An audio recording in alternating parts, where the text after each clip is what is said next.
Jésus-Christ est le même hier, aujourd'hui et éternellement. Hébreux chapitre 13, verset 8.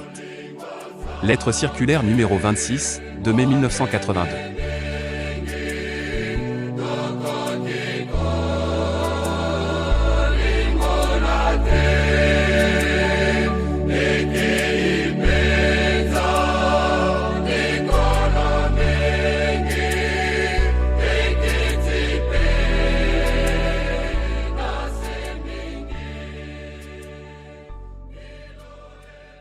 C'est de tout cœur que je vous salue tous dans le précieux nom du Seigneur Jésus-Christ par cette parole d'Actes chapitre 22, versets 14 et 15. Le Dieu de nos pères t'a destiné à connaître sa volonté, à voir le juste et à entendre les paroles de sa bouche, car tu lui serviras de témoin auprès de tous les hommes des choses que tu as vues et entendues. Cette parole est devenue pour moi d'une très grande importance, car elle décrit de façon laconique un appel divin et lui donne un relief particulier. Tout homme appelé de Dieu ne peut accomplir son service que dans la mesure où il sait ce qu'il a été chargé de faire. La première chose qu'il fera sera de reconnaître la volonté de Dieu. Il n'y a d'apostolat divin que là où un homme a entendu un appel direct venant de la bouche du Seigneur. Si souvent l'on entend parler d'une personne ayant reçu un appel pour la mission ou pour la prédication de la parole, alors que ce n'est rien d'autre qu'un sentiment. Un appel venant de la bouche du Seigneur est toujours donné dans un but conforme à l'histoire du salut. Celui qui cherche à faire quelque chose de son propre chef est le plus grand obstacle qu'il puisse y avoir dans le royaume de Dieu. Il est absolument nécessaire de connaître ceux qui ont été envoyés de Dieu, c'est-à-dire ceux auxquels il a réellement parlé. Ils sont destinés à percevoir sa volonté afin de la faire connaître et de la transmettre au peuple de Dieu. La marque nous permettant de reconnaître qu'ils sont envoyés nous est donnée dans Jean chapitre 3, verset 34, car celui que Dieu a envoyé dit les paroles de Dieu. Amen. Cela s'est rapporté premièrement à notre Seigneur, lequel se savait envoyé de Dieu et qui accomplit fidèlement son mandat en accord avec l'histoire du salut. Mais cela concerne également tous les autres qu'il a envoyés car il dit, « La paix soit avec vous. Comme le Père m'a envoyé, moi aussi je vous envoie. » Jean 20, verset 21. Les envoyés du Seigneur sont des messagers de paix, ils proclament le salut et tout le conseil de Dieu. Ils sont employés dans le royaume de Dieu pour faire connaître la volonté de Dieu issue de la parole. Jésus dit aussi, « En vérité, je vous le dis, celui qui reçoit celui que j'aurai envoyé me reçoit, et celui qui me reçoit celui qui m'a envoyé. » Jean 13, verset 20. Ceux qui, de façon arbitraire, se déclarent eux-mêmes appelés et désignés pour un ministère ne peuvent se prévaloir de cette déclaration du Seigneur. Celle-ci est valable uniquement pour les hommes qu'il a lui-même appelés et envoyés. Le peuple de Dieu véritable n'est intéressé à rien d'autre qu'à ce que Dieu veut lui dire par la bouche de ses messagers. Jean-Baptiste était un homme envoyé de Dieu. Il prononçait la parole de Dieu et annonçait les promesses qui devaient s'accomplir en ce temps-là. Le but de son message était de préparer le chemin du Seigneur qu'il avait appelé, et de lui présenter son peuple. Le texte d'introduction de cette lettre circulaire se rapporte à Paul, un homme qui avait reçu un appel pour une tâche extraordinaire. À cause de cela il pouvait donner à l'Église, avec une autorité divine, les dispositions et enseignements indispensables. Il ne parlait pas de lui-même, mais il annonçait la parole de Dieu comme il l'avait reçue du Seigneur. Il écrit, « Si quelqu'un croit être prophète ou inspiré, qu'il reconnaisse que ce que je vous écris est un commandement du Seigneur. Et si quelqu'un l'ignore, qu'il l'ignore. » 1 Corinthiens chapitre 14, versets 37 et 38. Personne n'a le droit d'ajouter la moindre des choses à ce que Dieu déclare au moyen de ses envoyés. Notre Seigneur a dit, « Ma doctrine n'est pas de moi, mais de celui qui m'a envoyé. » Si quelqu'un veut faire sa volonté, il connaîtra si ma doctrine est de Dieu, ou si je parle de mon chef. Comme tout homme de Dieu, Paul était destiné à reconnaître la volonté de celui qui l'avait appelé. Aujourd'hui il importe plus que jamais de discerner et de distinguer ce qui vient de Dieu de ce qui ne vient pas de lui. Tous ceux qui voudraient participer à l'enlèvement ne peuvent pas se permettre dans ces temps d'ultime décision de soutenir, de croire ou de répandre ce qui constitue un mélange spirituel. La parole de Dieu est la semence originale, c'est là le modèle original pour ceux qui ont été ramenés à la parole de Dieu. Dans le passage que nous venons de citer, le Seigneur Jésus ne s'adresse pas à tout un chacun, mais seulement à ceux qui sont de Dieu, car eux seuls seront prêts à accomplir la volonté de Dieu, et c'est pour cela qu'il la leur fait connaître. Le Seigneur nous a aussi fait connaître simultanément ce qui allait arriver à ceux qui marchent et parlent d'eux-mêmes, sans qu'il les ait appelés et envoyés. Il dit, « Celui qui parle de son propre chef cherche sa propre gloire, mais celui qui cherche la gloire de celui qui l'a envoyé, celui-là est vrai, et il n'y a point d'injustice en lui. » Jean chapitre 7, verset 18. C'est un langage clair. Notre Seigneur est le véritable, et tous ceux qui sont envoyés par lui sont pénétrés de sa vérité. Ils ne cherchent pas leur propre intérêt, mais ils s'appliquent à glorifier Dieu.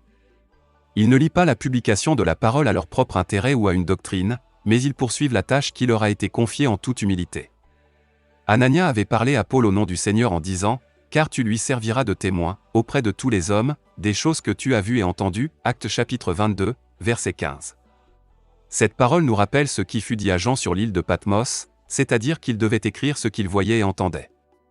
Un témoin doit avoir vu et entendu les choses dont il veut rendre témoignage. Les hommes de Dieu voient ce que le Seigneur leur montre, et ils déclarent ce qu'il a déclaré. Dieu a envoyé Christ, et il était en lui. Christ envoie ses messagers et il est en eux. Toutes les Écritures qui se rapportaient à notre Seigneur se sont accomplies en lui et au travers de lui et tout aussi certainement, à la fin du temps de la grâce, toutes les promesses de la parole pour ce temps s'accomplissent et s'exécutent dans leur diversité. Jean-Baptiste était un homme envoyé de Dieu et il rend ce témoignage, « Je ne le connaissais pas, mais celui qui m'a envoyé baptiser d'eau, celui-là m'a dit, celui sur qui tu verras l'Esprit descendre et s'arrêter, c'est celui qui baptise du Saint-Esprit. Et j'ai vu, et j'ai rendu témoignage qu'il est le Fils de Dieu. » Jean chapitre 1, versets 33 et 34. Frère Branham connaissait le jour de son appel et la teneur exacte de la tâche qu'il avait reçue. C'est quelque chose qui fait tout simplement partie d'un mandat divin. Tous les prophètes reçurent le rappel du Seigneur, et seul celui qui a reçu cet appel reconnaît le dessein de Dieu pour le temps déterminé. Ces hommes pouvaient parler au nom du Seigneur, et ce qu'ils disaient était la parole de Dieu. Frère Branham a insisté plusieurs fois en disant qu'aucun homme n'a le droit de monter sur le podium s'il n'a pas reçu un appel semblable à celui que Moïse avait reçu. Celui qui ne peut se souvenir ni du jour, ni de la teneur exacte de sa vocation, n'en a point reçu du tout. Il a mis la main sur une fonction qui lui est étrangère. C'est pour cette raison qu'existe dans le royaume de Dieu un tel chaos, du fait qu'il y a tant d'incompétents qui agissent en son sein. La parole de Dieu est ainsi dit le Seigneur, chaque ministère et chaque charge exercée selon la volonté de Dieu sont toujours rattachés aux promesses adéquates qui alors trouvent leur accomplissement et leur réalisation. Du temps de Moïse s'est accompli ce qui avait été promis par Dieu à Abraham, c'est-à-dire la sortie de sa postérité après 400 ans de servitude, Genèse chapitre 15, versets 12 à 14. Du temps de Josué, Dieu accomplit la promesse qu'il avait faite au peuple d'Israël du temps de Moïse, et il les introduisit dans le pays promis. Tout d'abord, une promesse ne consiste qu'en parole. Cette parole est crue par ceux au moyen desquels Dieu l'a fait s'accomplir. Même les plus grandes promesses, c'est-à-dire celles qui se rapportent à Jésus-Christ notre Sauveur, ont tout d'abord été des paroles. Ensuite seulement la parole a été faite chair. Paul s'écrie, « Car, pour ce qui concerne toutes les promesses de Dieu, c'est en lui qu'est le oui, l'assentiment de Dieu, c'est pourquoi encore l'amen, la réalisation conforme à l'histoire du salut, par lui est prononcée par nous à la gloire de Dieu. » 2 Corinthiens chapitre 1, verset 20. Les vrais croyants sont porteurs des promesses divines et expérimentent leur accomplissement. Pour vous, frères, comme Isaac vous êtes enfants de la promesse. Les deux fils d'Abraham, Ismaël et Isaac, avaient été engendrés par Abraham l'un comme l'autre. La différence entrevenait de la promesse faite en faveur d'Isaac. C'est à cela que nous reconnaissons que l'élection et l'appel à sortir de la confusion des dénominations et des credos vient de Dieu et non pas des hommes. Tous naissent dans ce monde de la même manière. Cependant les élus ont une vocation divine, c'est pour eux que Dieu a fait les promesses, ce sont eux qui, comme Isaac, ont été établis héritiers, car ainsi dit l'Écriture, vous êtes héritiers de Dieu et co-héritiers de Christ. La marque d'un véritable croyant consiste en ce que non seulement il a de façon générale foi en Dieu, mais encore en ce qu'il croit ce que dit l'Écriture et reçoit les promesses qui ont été faites pour un temps déterminé. Ces promesses, auxquelles nous croyons, ce sont elles seules que nous verrons s'accomplir.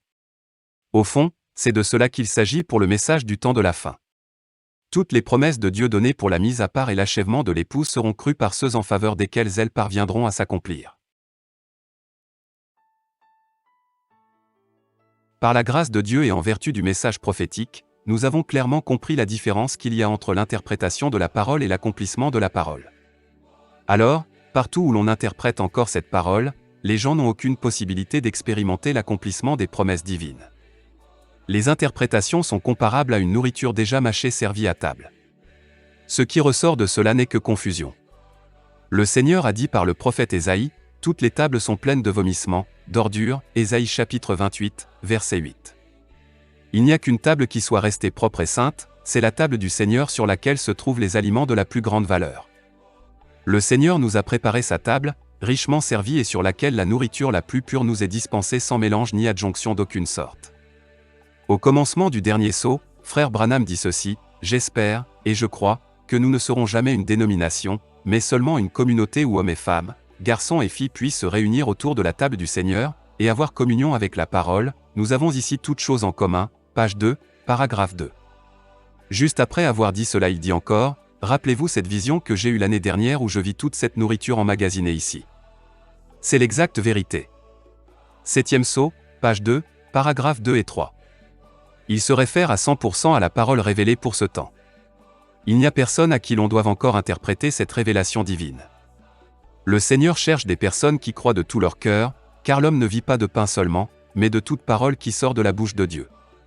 Dans Lévitique 21, il est question plusieurs fois du fait que les sacrificateurs avaient été établis dans le ministère pour présenter les aliments à Dieu.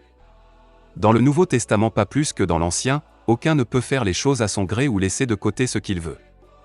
Il est nécessaire que Dieu établisse lui-même quelqu'un dans une charge spirituelle, et c'est pour cela qu'il est écrit dans 1 Corinthiens chapitre 12, verset 28, « Et Dieu a établi dans l'Église. » Chacun de ceux que le Seigneur a établis sait pourquoi cela est arrivé et quelle est la tâche qu'il doit prendre en main et mener à bien.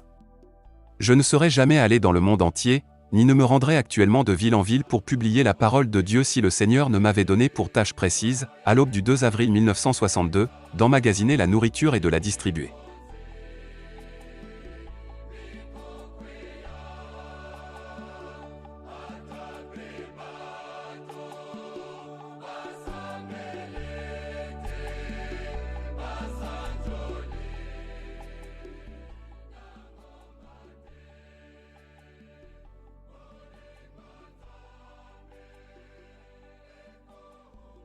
Éclaircissement. On m'a demandé de donner à nouveau une parole d'éclaircissement sur les 7 tonnerres. Cependant, pas plus moi que d'autres ne sommes en mesure de le faire. Et ce n'est pas nécessaire non plus, car la parole de Dieu s'éclaircit d'elle-même, et c'est elle qui donne les éclaircissements. Le message de frère Branham renferme plusieurs choses difficiles à comprendre en soi. Les ignorants et ceux qui sont peu affermis dans la foi en tordent le sens en s'attachant à leur propre vue et cela pour leur propre ruine comme pour celle des autres. D'ailleurs, comme le dit 2 Pierre chapitre 3, verset 16, ils font également cela avec les autres Écritures. Pierre dit au verset suivant: « Vous donc, bien-aimés qui êtes avertis, mettez-vous sur vos gardes, de peur qu'entraînés par l'égarement des impies, vous ne veniez à déchoir de votre fermeté. » En fait, tous devraient savoir cela et prendre la chose à cœur. Cependant, nous avons pu constater bien des fois que les exhortations n'ont pas été prises au sérieux. Toute déviation de la parole de Dieu signifie que l'on s'engage dans une fausse direction. C'est pourquoi nous aussi devons nous en tenir à ce que disent les Saintes Écritures même sur le thème des 7 tonnerres et trouver dans quel contexte frère Branham les a classés. L'ouverture du 7e sceau fut un événement que Dieu avait annoncé et dont il avait souligné l'importance extraordinaire.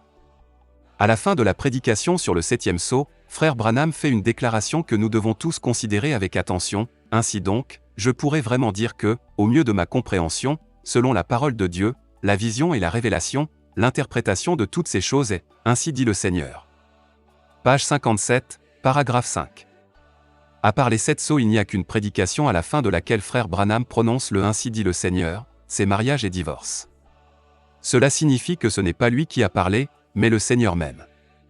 Les commentaires de frère Branham, dans la brochure sur le 7e sceau, des pages 52 à 57, font aussi partie de ce ainsi dit le Seigneur. Dans ces passages, il se réfère également aux 7 tonnerres. Citation: « Avez-vous remarqué, à l'ouverture du 7e sceau, qu'il y a aussi un triple mystère?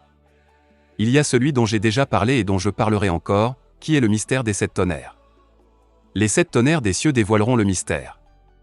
Cela se passera au moment même du retour de Christ, parce que Christ lui-même a dit que personne ne saurait quand il reviendrait. Avez-vous remarqué à quel moment les Juifs lui ont posé cette question?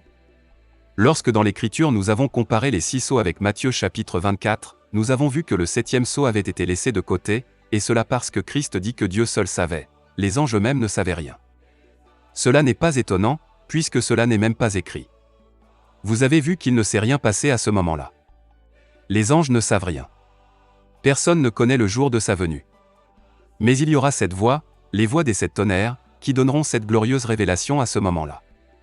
Ainsi donc, je crois que, si nous ne le savons pas, et que cela ne sera pas connu avant ce temps-là, mais en ce jour, ce sera révélé à l'heure même où il faut que ce soit révélé.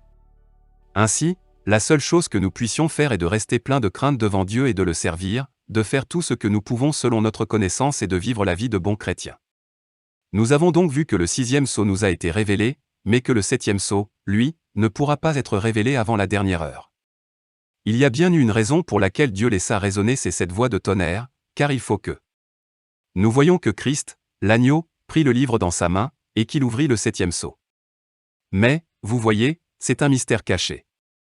Personne ne le connaît, et cela est bien conforme à ce qu'il a dit, que personne ne saurait le jour de sa venue, ni ne connaîtrait quoi que ce soit au sujet de ce mystère des 7 tonnerres. Vous voyez donc bien que ces deux choses sont liées. Ce qui est dit là fait aussi partie du ainsi dit le Seigneur. Amen. Aujourd'hui, c'est tout ce que nous pouvons comprendre, parce que le reste a été révélé, mais ce 7e sceau n'a pas été révélé. Lorsque j'étais assis dans ma chambre, j'entendis, ou plutôt, je vis se dérouler ces sceaux, jusqu'au 7e. Pour l'instant, nous ne pouvons aller plus loin. Maintenant, je crois que chacun de vous servira Dieu, agira selon la justice, l'aimera pendant toute sa vie et le servira, alors, Dieu prendra soin du reste.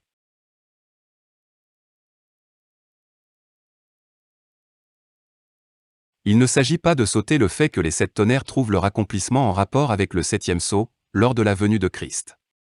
Cette phrase, cela est bien conforme à ce qu'il a dit, que personne ne saurait le jour de sa venue, ni ne connaîtrait quoi que ce soit au sujet de ce mystère des 7 tonnerres, c'est le ainsi dit le Seigneur et cela devrait engager chacun à réfléchir et à revenir à la raison.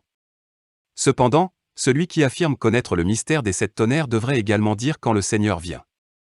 Les mêmes esprits religieux qui, en dépit de la parole de Dieu, ont toujours voulu fixer la date de la venue de Christ, se sont maintenant spécialisés en déclarant que leur opinion sur les 7 tonnerres était une révélation. Ces personnes ne demeurent pas dans la parole, et elles se trouvent même en opposition directe avec elle. Cependant, celui qui croit ce que le prophète de Dieu a dit doit rejeter tout ce qui n'est pas en accord avec ce qu'il a déclaré. Cette phrase, alors, Dieu prendra soin du reste, est également d'une très grande importance. Ce n'est pas un homme, mais c'est Dieu qui en prendra soin. Cette phrase ne doit pas non plus être sautée, mais il y aura 7 voix, les voix des 7 tonnerres, qui donneront cette glorieuse révélation à ce moment-là. Ainsi, cela ne s'accomplit pas par un prédicateur ou un 8e messager comme quelques-uns le disent, et pas davantage par cet homme particulier comme d'autres le prétendent, mais comme frère Branham l'a dit en accord avec les Saintes Écritures, par la voix des 7 tonnerres. Celui qui passe à côté de ces claires déclarations faites de la part de Dieu à la fin des 7 sceaux méprise le ainsi dit le Seigneur. Cet homme-là n'écoute pas la voix de Dieu qui s'est fait entendre au travers de frère Branham, mais il écoute une autre voix. Quand Dieu parle, il y a de la clarté. Mais si ce sont les hommes qui parlent, il y a de la confusion. Dans Apocalypse chapitre 10, verset 1, le Seigneur descend avec le livre ouvert en qualité d'ange de l'Alliance, et il crie d'une voix forte, verset 3. C'est alors que retentit la voix des 7 tonnerres. Nous voyons ici que les 7 tonnerres sont en relation avec la venue de Christ. Personne ne peut savoir ce qu'ils contiennent car la voix qui retentit du ciel dit à Jean, celle ce qu'ont dit les 7 tonnerres, et ne l'écrit pas. Ce que disent les voix terrestres n'a pas de valeur. Quand dans les évangiles il nous est dit que le Seigneur cria d'une voix forte, chaque fois nous voyons que c'est en rapport avec la résurrection de mort, Matthieu chapitre 27, verset 50, Jean chapitre 11, verset 34, Luc chapitre 8, verset 54. C'est la seule voix que nous écoutons. Toutes les autres doivent faire silence, et elles devront bien se taire. Dans Apocalypse chapitre 5, le livre est tout d'abord encore scellé, puis les sceaux sont brisés et il est fait connaître ce que sont les mystères. Après cela, plus rien d'autre n'est scellé si ce n'est ce qu'ont dit les 7 tonnerres d'Apocalypse chapitre 10. Cela a été commandé par la voix retentissante du ciel. Cela ne devait pas être écrit, comme frère Branham l'a dit, cela reste un mystère entier. Bien qu'il ait vu le déroulement de ces choses, il ne devait rien en dire. Il a clairement insisté sur le fait que Dieu lui-même en prendra soin, et qu'à la venue de Christ c'est lui qui le fera avoir lieu. La décision de Dieu était que Jean ne devait rien écrire et que frère Branham ne devait pas davantage parler de ce que Dieu leur avait montré au sujet des 7 tonnerres. Nous respectons cette décision divine, car si ces 2 hommes de Dieu devaient garder le silence, nous ne devons rien dire non plus des 7 tonnerres. Ces personnes qui en ont parlé avaient été enseignées pendant de nombreuses années et elles avaient lu les prédications de frère Branham, et à proprement parler elles auraient dû être bien fondées dans la parole. Beaucoup de passages d'autres prédications pourraient être cités, mais justement ce qui est dit à la fin du 7e sceau devrait être pour nous un absolu, car cela est confirmé par le ainsi dit le Seigneur. De ce fait toutes les autres déclarations s'éclaircissent d'elles-mêmes. Cependant les prédications sont toutes à disposition car elles sont gardées telles quelles. Chacun peut les lire et se laisser éclairer par le Saint-Esprit. C'est la pure nourriture spirituelle que toute âme destinée à faire partie de l'épouse prendra telle qu'elle a été préparée.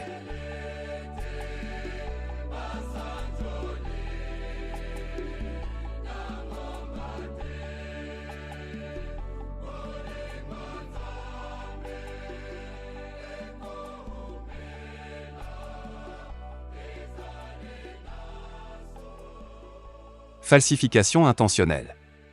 Dieu laissera-t-il impuni celui qui sort de son contexte original différents passages, les extrayant de différentes prédications, et qui les insère et les dispose selon sa propre conception? J'ai devant moi 2 traités en anglais. L'un porte le titre The Headstone, la pierre du fait, et l'autre The Seven Thunder, les 7 tonnerres. Ils sont composés de passages extraits de 26 prédications de frère Branham et arbitrairement disposés ensemble. Par exemple, il y a des textes sortis de la prédication La stature de l'homme parfait, prêchée le 14 octobre 1962, et qui ont été insérés dans la théorie des 7 tonnerres sans que tout au long des 60 pages de la prédication de frère Branham celui-ci ait fait une seule fois allusion aux 7 tonnerres. Cela ne peut être que voulu et dans l'intention d'induire en erreur ceux qui lisent cela, car ce rassemblement de passages ne va absolument pas ensemble.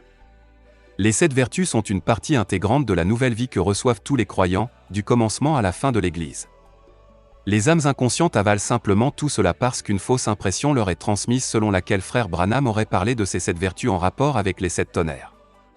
Combien souvent n'a-t-il pas insisté sur le fait que parce que Ève a cru à un seul mot dénaturé, par cela même elle a entraîné toute l'humanité dans la mort. Comme au temps d'Élisée, les disciples du prophète de ce temps-ci ont mis n'importe quoi dans le pot, et la mort se trouve là-dedans, 2 Rois chapitre 4, versets 38 à 41. Tous doivent comprendre que lorsque frère Branham parle dans ses différentes prédications des 7 tonnerres, il se rapporte à différents événements. 1. À la vision qu'il eut le 22 décembre 1962 dans laquelle il vit 7 anges dans la nuée, et où il entendit retentir 7 roulements de tonnerre l'un après l'autre. Il parle de cet événement dans la prédication du 30 décembre 1962, « Messieurs, est-ce le temps ?» En ce temps-là, il ne savait pas lui-même très exactement ce que tout cela signifiait, et il relie à ce puissant événement certaines choses qui l'attendaient. 2. À l'accomplissement de cette vision, le 28 février 1963, lorsque les 7 tonnerres firent réellement entendre leur voix et que les 7 anges apparurent dans la nuée. C'est là qu'il reçut l'ordre de retourner à Jeffersonville pour prêcher sur les 7 sceaux. 3. Aux 7 tonnerres d'Apocalypse chapitre 10. Par exemple, ce que frère Branham dit dans la prédication Christ et la révélation du mystère de Dieu du 28 juillet 1963, à la page 21, paragraphe 5, n'a rien à voir avec Apocalypse 10. Citation. C'est parce que ce serait quelque chose d'absolument extraordinaire qu'il en parla ici et montra ces 7 tonnerres, et que les journaux Look et Life, j'en ai un exemplaire ici, ont montré la photo de ce cercle de nuages et de lumière dont ils ne comprirent pas le sens et dont ils ne comprennent toujours pas le sens. Mais il me dit, va là-bas et attends jusqu'à ce que ces mystères soient révélés. Il me fallut attendre plusieurs mois, mais alors tout se passa exactement comme il l'avait dit.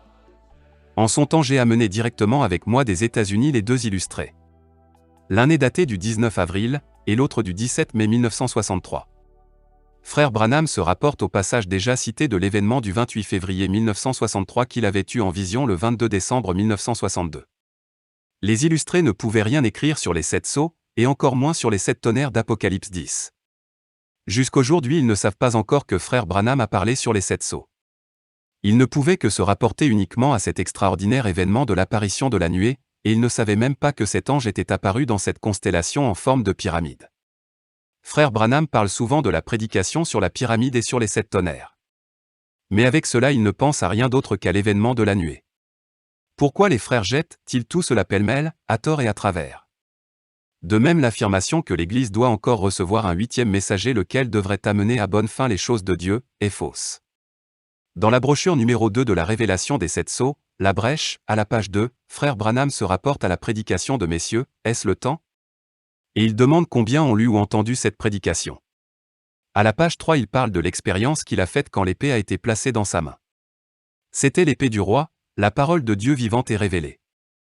À la page 6, après que frère Branham ait lu les premiers versets d'Apocalypse 10, il dit, notez que c'est Christ, parce que lui, dans l'Ancien Testament, était nommé le messager de l'Alliance, il vient directement pour les Juifs maintenant, car le temps de l'Église est achevé. Vous souvenez-vous de cet ange d'Apocalypse chapitre 1er? C'est le même. Un ange est un messager, et il est un messager pour Israël. L'Église a été enlevée, ou elle est sur le point de l'être. Il vient pour son Église. Cela ne peut avoir qu'une signification, c'est que cet ange est Christ, le Seigneur. Il n'y a pas besoin d'autres commentaires. À la page 7, il se rapporte à Apocalypse 10, verset 7 et il dit, « Ainsi, le mystère du livre des 7 sceaux sera-t-il révélé quand la voix de l'ange du 7e âge de l'Église se fera entendre. » Le 7e ange commence à sonner de la trompette, et voilà les messages qui sont écrits ici, messages que nous avons sous forme de bandes magnétiques ou de brochures. Lorsque quelqu'un lit des déclarations aussi claires, comment peut-il croire qu'un autre messager doit se lever pour révéler les mystères de Dieu? Est-ce que ce qu'on dit est la parole de Dieu, et frère Branham, n'aurait donc plus de valeur? Quelqu'un peut-il vraiment être aussi présomptueux, et ne pas reconnaître que le 7e messager était le dernier? Conformément à Apocalypse chapitre 1, verset 20, il n'y avait dans la main du Seigneur ressuscité que cette étoile, c'est-à-dire les 7 anges des 7 églises. C'est ainsi dit le Seigneur. Si maintenant quelqu'un veut se faire élever au rang de 8e, c'est une très mauvaise séduction. Un tel homme doit se laisser dire que conformément à la parole de Dieu il n'y a dans la main du Seigneur que cette étoile, qui sont les anges messagers. Par conséquent le 8e doit se trouver dans les mains d'un autre. Si encore après cela quelqu'un veut prétendre qu'Apocalypse chapitre 10, versets 8 à 11 s'accomplit par le ministère d'un homme particulier, chacun a le devoir d'éprouver par la parole de Dieu pour vérifier si cela est juste et si c'est ainsi. Jean écrit au verset 11, « Puis on me dit, il faut que tu prophétises de nouveau sur beaucoup de peuples, de nations, de langues et de rois. » Cet homme qui prétend être ce messager doit préciser le temps et l'heure où cette parole lui a été adressée. S'il affirme que tel est bien le cas, alors chacun a le droit de lui demander quand, où est ce qu'il aurait prophétisé auparavant sur les peuples et les rois, car l'expression « il faut que tu prophétises de nouveau » signifie qu'il aurait déjà prophétisé auparavant. En plus, on peut lui demander ce qu'il en est de cela et comment c'est arrivé. Ne ressortit pas clairement du verset 8 qu'il s'agissait de Jean? C'est une honte de devoir prendre du temps pour s'occuper d'une affirmation aussi insensée qui est une tromperie évidente.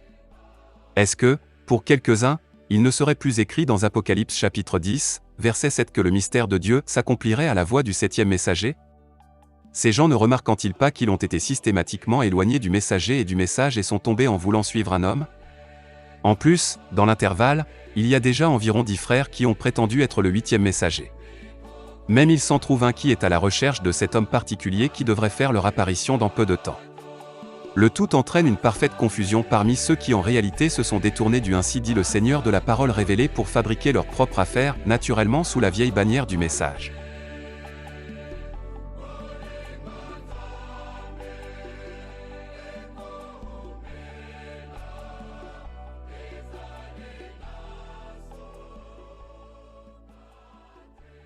Récit de voyage.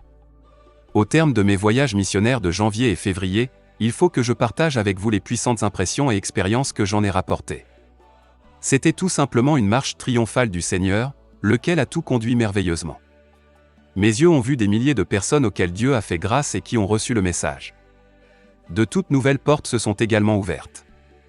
J'ai été particulièrement saisi lorsqu'un prédicateur me dit devant une foule de gens rassemblés là, « Frère Franck, toutes ces personnes ont lu les brochures en anglais que tu as faites et ils sont venus par cela à la fois. » C'est intentionnellement que j'évite de donner les noms de personnes ou de villes car je ne veux pas que, comme cela est déjà arrivé par le passé, des personnes non autorisées se servent elles-mêmes des adresses pour nouer des contacts et faire avancer leur propre affaire.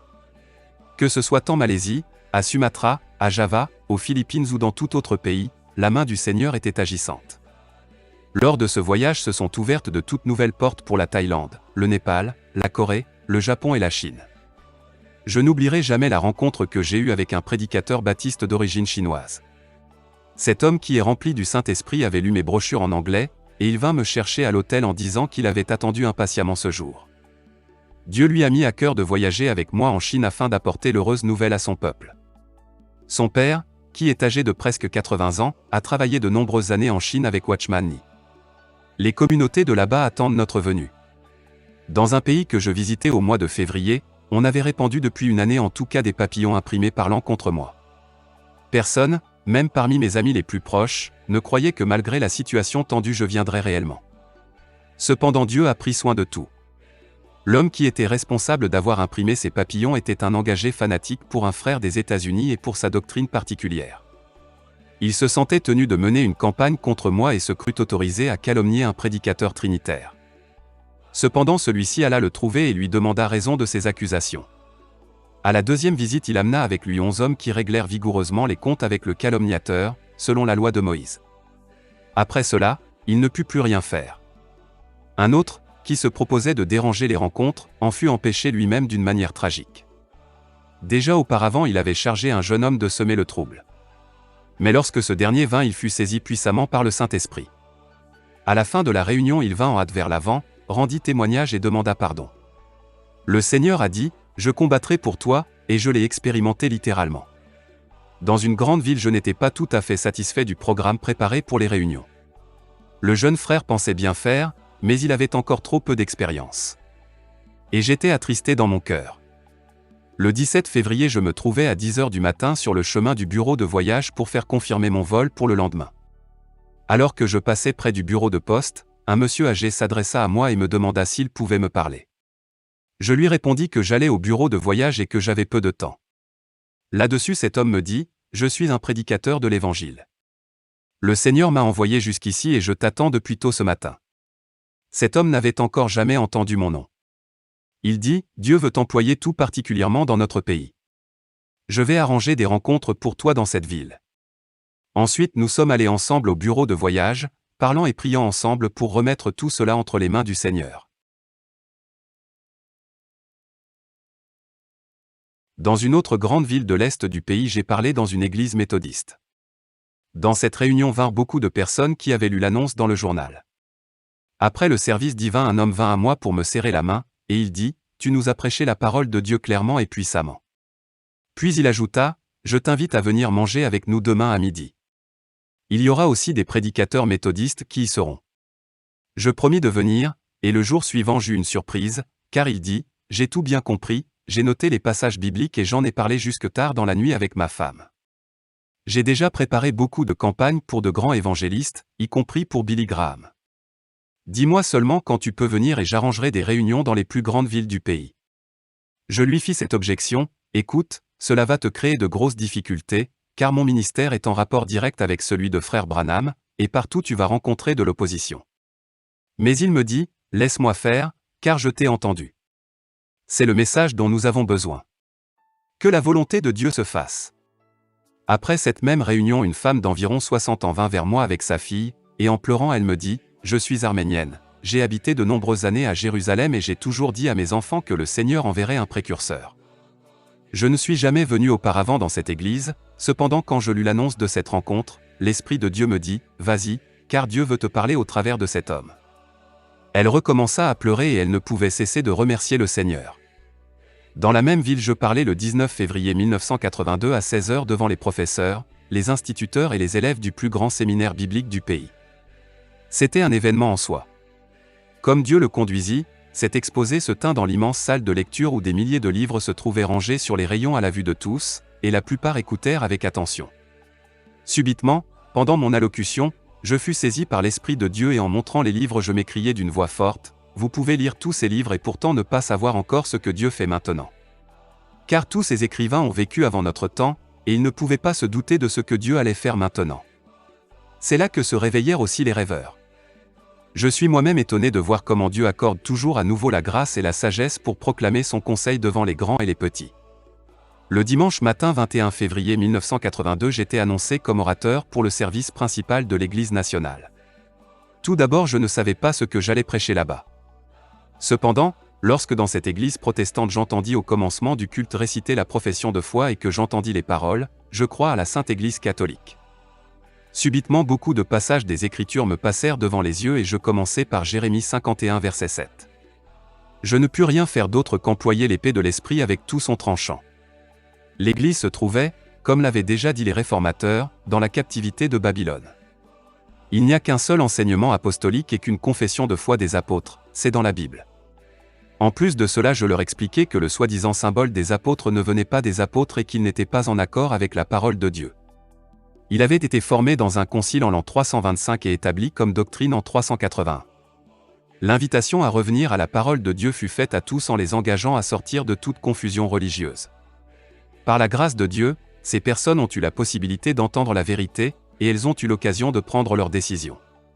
Dans une église presbytérienne bondée, le pasteur dit, « Après le service divin, j'aurais pu crier à haute voix lorsque j'ai entendu la prédication biblique. » Sa mère, une dame très âgée, vint et me saisit par la main en disant, « Dieu a parlé aujourd'hui par ta bouche.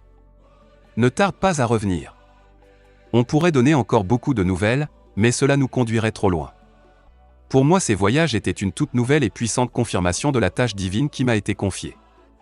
Je suis très reconnaissant au Seigneur pour l'ouverture des portes qui étaient fermées jusqu'à présent. Nous savons que l'achèvement de l'Église épouse ne peut avoir lieu qu'après seulement qu'elle ait été appelée hors de tout peuple, langue et nation. Souvenez-vous de moi dans vos prières, et renfermez tous les frères et sœurs du monde entier dans votre intercession. Je remercie affectueusement au nom du Seigneur tous ceux qui soutiennent l'œuvre de Dieu par leurs dons. Agissant de la part de Dieu. Frère Franck.